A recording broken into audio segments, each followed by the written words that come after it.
Chapter 1, 1780, Madrid. The Name That Wasn't.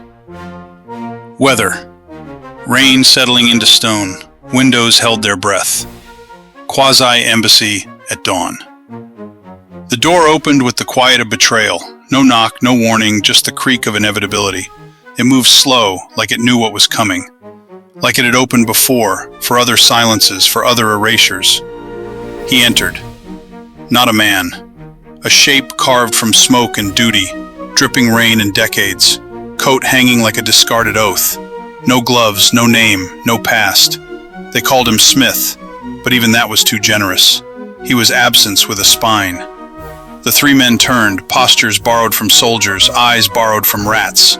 Agents, Florida Blanca's breed, bred for proximity and blindness.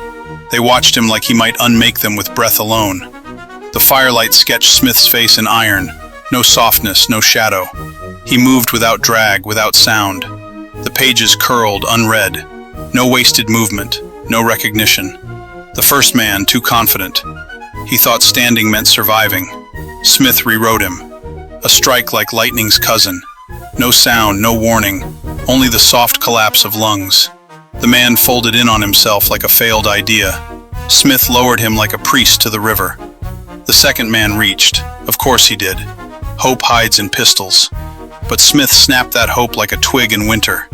Wrist, then jaw, then silence. A pile of pain near the hearth. The third did not move. He had already died once in his mind. Now he just waited to be told when. Smith approached, fire crackling behind him like a child retelling a murder it half remembers. Whose instruction?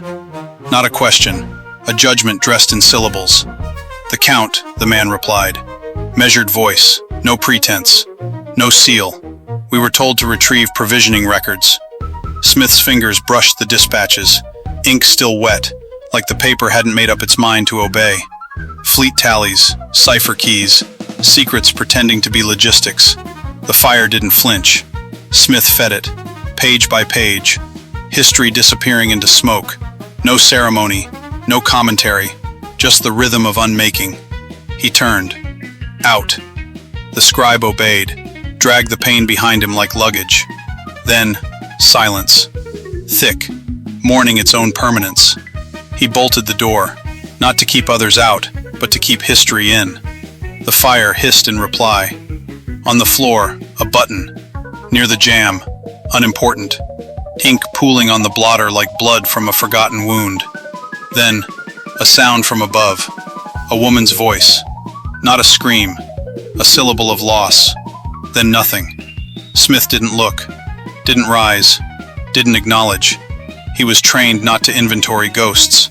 He sat, ledger in hand. Blank. The kind that never gets written.